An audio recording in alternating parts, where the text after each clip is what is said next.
მოგესალმებით ანა, ჩვენ ახლა მივემართებით მიმყოფებით წერტლის გამზირზე და წერტლის პოლიციასთან მივალთ საბოლოო ლოკაცია და გაჩერების წერტილი არის სწორედ წერტლის პოლიცია. ეს მოქალაქეები იყვნენ დიდუბის მეტროსთან შეკრებულები და ცოტა ხნის წინ დაიწყო ეს მსვლელობა მარში. ამ ადამიანების სათქმელი არის ის, რომ ახლა არა მხოლოდ დედაქალაქის მხოლოდ ცენტრალურ ქუჩებში, არამედ ყველა უბანში უნდა ისმოდეს პროტესტის ხმა. შესაბამისად ყოველ კვირა თითქმის ცდილობენ, რომ ყველა უბანში ესეთი მსვლელობა აქცია მარში გამართონ და მათი სათქმელი გააგონონ ყველა მოქალაქეს.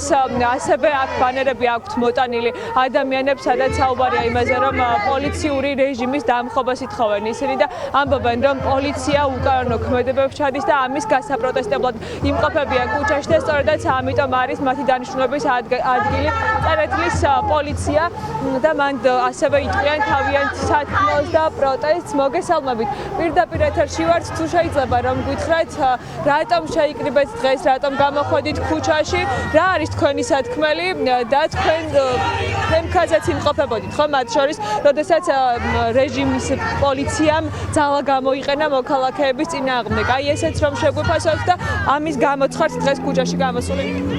კი, რა თქმა უნდა, დღეს არის მე-60 დღე, როდესაც უწყლეტი პროტესტი დაიწყო რუსთაველზე და ეს პროტესტიც, ანუ გარეუბნებში პროტესტიც არის აბსოლუტურად აი ამ მთავარი მოთხოვნის და მთავარი პროტესტის ნაწილი. ჩვენ ვითხოვთ ახალ არჩევნებს, მაგრამ უპირველეს ყოვლისა თავისუფლება რეჟიმის ტყვეებს, რომლებიც ამ ქვეყნის თავისუფლებისთვის ბრძოლისთვის არიან დატყვევებულები და ამ რეჟიმმა, ამ ავტორიტარულმა, უსამართლო, ძალადობრივმა რეჟიმმა დაატყვევა ისინი. და ეს არის კი წინა კვირასაც თემქაზე ვიხილე და ჩვენ ტყავზე გამოვცადეთ ეს ძალადობა და პოლიციური რეჟიმი. ახლა ვართ წერეთელზე, ისევ პოლიციის შენობასთან მივალთ და გავაგონებთ ჩვენ ხმას და ვეტყვით, რომ არ გვეშინია და ბოლომდე ვიბრძოლებთ მანამ სანამ არ მივიღებთ ხალხი იმას, რასაც ვითხოვთ. ახალ არჩევნებს და თავისუფლება რეჟიმის ტყვეებს. სოლიდარობა ყველა წინააღმდეგობაში მყოფ ადამიანს ყველგან.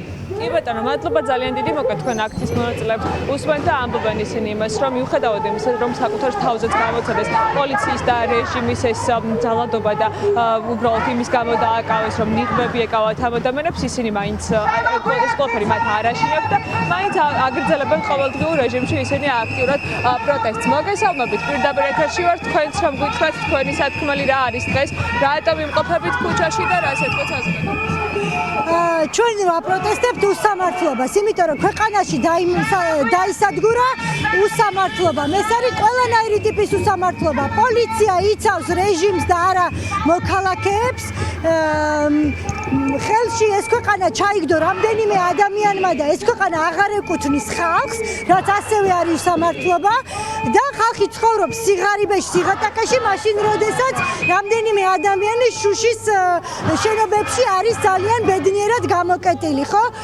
უსამართლობაა ისიც, რომ ადამიანები დაკავებულები არიან არაფრის გულისთვის, რისი გულისთვის არიან დაკავებული, იმიტომ რომ ისინი გამოვიდნენ და იცავენ ქვეყანას, იცავენ თავისუფალ სიტყვას ჩვენს ქვეყანაში, ხო? სწორედ აი ამ უსამართლობას ვაპროტესტებთ აქ და მე პირადად, როგორც ორი შვილის დედა, ვაპროტესტებთ იმას, რომ ჩემი შვილები, როდესაც ქუჩაში გამოვლენ, მათ უნდა იცხოვრონ სამართლიან ქვეყანაში. ჩემი მოთხოვნაც ეს არის, ამ ქვეყანაში უნდა იყოს სამართლიანობა. ერთი და ორი ადამიანის სამართალი არა, ხალხისთვის სამართლიანობა. მადლობა ძალიან დიდი. თქვენ ხედავთ ახლა კადრში, ჩემს ოპერატორს ვთხოვ, რომ კადრშიც გაჩვენოთ, რომ ამ ადამიანებს აქ ბანერები აქვთ მოტანილი. პოლიცია კანონს არღვევს. მთელი ეს პერიოდი, რაც ისინი მოემართებიან დიდუბის მეტროდან, არის შეძახილები, სასწვენები, ყმაური ისმის მთელს გამზირზე და ასეც ცდილობენ, რომ აქ ცხოვრები მოქალაქეებს საკუთარი ხმა გააგონონ და ესე ეცადონ, რომ მათი პროტესტი გამოხატონ. მოგესალმებით, პირდაპირ ეთერში ვართ, თუ შეიძლება წინამხარეს რომ წამოვიდეთ, ბანერმა რომ ხელი არ შეგვიშალოს. გამარჯობა. გითხრათ კიდევ ერთხელ თქვენი სათქმელი რა არის დღეს, რატომ იმყოფებით აქ და სად მიემართებით? დიახ, გამარჯობა კიდევ ერთხელ. ჩვენი დღევანდელი მარში ძირითადად ემსახურება პოლიციური რეჟიმის წინააღმდეგობას. პოლიცია იქცევა ხალხის წინააღმდეგ, მოქმედებს ხალხის წინააღმდეგ. აი ვცხოვრობთ რეპრესიულ რეჟიმში, ვცხოვრობთ ყოველდღიურობაში, სადაც უბრალოდ პირბადის გამო შეიძლება ადამიანები დააკავონ და შეიძლება რომ მათ ფიზიკურად გაუწორდნენ და ჩვენ ვართ ამის კატეგორიული წინააღმდეგები და ჩვენ ვიქნებით წინააღმდეგობაში მანამ სანამ ეს რეჟიმი არ დაემხობა. მადლობა. მადლობა ძალიან დიდი. ასევე მინდა რომ სხვა აქციის მონაწილეებსაც გავესაუბრო. მოგესალმებით, პირდაპირ ეთერში ვართ. თქვენც რომ გითხრათ თუ შეიძლება თქვენი სათქმელი, რატომ ხართ დღეს ახლა აქციაზე და რას ეტყვით? დღეს შეუძლებელია მე ყოფილიყავი სხვაგან, იმიტომ რომ რაცაც განვიცდით ყველანი, ეს არის საშინელი უსამართლობა პოლიციის მხრიდან, სახელმწიფოს მხრიდან, ეს არის ძალადობა, რომელსაც პოლიციური რეჟიმი სახელმწიფო ახორციელებს საკუთარი ხალხის მიმართ. ის რომ დღეს მზია ამაღლობელი არის ციხეში, მხოლოდ იმის გამო რომ მან ცილა გააწყდა პოლიციას, რომელმაც მას შეურაცხყოფა მიაყენა, არის ისეთი უსამართლობა, როგორი უსამართლობაც ხდება რუსეთსა და ბელარუსში. და დღეს ავტორიტარული რეჟიმი უკვე გვაქვს, არათუ გვემუქრება, არამედ გვაქვს. საქართველოში არის ავტორიტარული რეჟიმი. და დღეს შეუძლებელია უბრალოდ სხვაგან იყო, გააკეთო ჩვეულებრივი საქმე, გააგრძელო, თითქოს არაფერი ხდება, როდესაც აი ეს უსამართლობა ნებისმიერ ჩვენგანს, ნებისმიერ დროს შეიძლება შეგვეხოს. არის ამდენი ადამიანი 50-მდე ადამიანი არის ციხეში, მხოლოდ იმიტომ რომ თქვა შეიძლება ზოგს არაფერი არ გაუკეთეს, ზოგმა უბრალოდ ჯოხი ისროლა, მათ ემუქრებათ 4-დან 9 წლამდე, როდესაც ის ძალოვანები, რომლებმაც სახე გაუმთლიანეს მოქალაქეებს, არათუ დაშილები არიან, არამედ არც კი ვიცით ისინი ვინ არიან. ისინი ჩვენს გარშემო დადიან თავისუფლად და მათ ხელს აფარებს ეს ძალადობრივი რეჟიმი. ანუ შეგვიძლია ვთქვათ, რომ პოლიციის წარმომადგენლები თანამშრომლები არც ერთი პროფესიის ადამიანს არ ინდობენ, ხო? თქვენც ახსენეთ მზია ამაღლობელიც, ხედავთ რომ ჟურნალისტებიც დააკავეს, უბრალოდ აქციის მონაწილეებიც მიზეზი ფაქტობრივად არ აქვს. წინა შემთხვევაში ვნახეთ, რომ ნიღბების გამო აკავებდნენ ადამიანებს. ანუ არ სჭირდება ახლა პოლიციას მიზეზი, უბრალოდ ასე, როდესაც სურს რომ დააკავოს ადამიანები, აკავებენ ამის გამო, მხოლოდ სურვილის გამო. პოლიცია დღეს აკავებს ნებისმიერ ადამიანს, ნებისმიერი პროფესიის ადამიანს და მნიშვნელობა არ აქვს ის არის მედიის წარმომადგენელი თუ რამე სხვა სფეროსი, უკვე მისთვის არანაირი მნიშვნელობა არ აქვს ნებისმიერს, რომელიც გამოხატავს თავისუფლად თავის აზრს.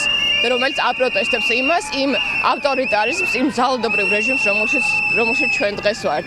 და ძალიან მნიშვნელოვანი ამ დროს ერთიანობა და გამოსვლა და თავის გამოხატვა. მესმის ზოგი ის თქვა, სახლში არის საქმე აქვს, ბავშვები ყავს, რუტინა აქვს, მაგრამ ძალიან მნიშვნელოვანია ქუჩაში ყოფნა, გამოსვლა და ამით სულ ცოტა ამ დგომით თქვა, რომ ეს შეუძლებელია. ჩვენ 30 წელია ხო რა 91 წლის მერე არ გვიმუშავია, არ გვიცხოვრია იმისთვის რომ ავტორიტარულ ქვეყანაში დავბრუნდეთ. ამიტომაც სულ ცოტა ისი გაკეთება შეუძლია ადამიანებს, სულ ცოტა რომ გარეთ გამოვიდნენ, უნდა გამოვიდეს ყველა. მადლობა ძალიან დიდი, თქვენ სოლომე ჯაშუს მოდით პირდაპირ ეთერში.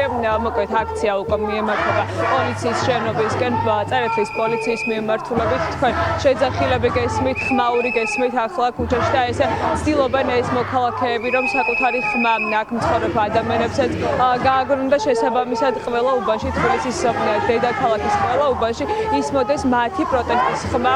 ისინი მოითხოვენ რეჟიმის ტყვეების გათავისუფლებას და მოითხოვენ ასევე ხელახალი არჩევნების ჩატარებას და მოითხოვენ ასევე უკანონო ქმედებები, რომ შეწყვიტოს პოლიციურმა რეჟიმმა და არ ხედავდნენ ისინი დაკავებულ ადამიანებს, რომლებსაც ფიზიკურად უბრალოდ არ არსებობს არანაირი საბაბი, რის გამოც აკავებენ და შესაბამისად ეს ადამიანები ამ პროტესტის ხმას ყოველ დღე გააგონებენ საქართველოს ლეგიტიმურ ხელისუფლებას და აპირებენ რომ ბრძოლა ბოლომდე გააგრძელონ. კი ბატონო, ძალიან დიდი მადლობა დიანა ჩირგაძეს,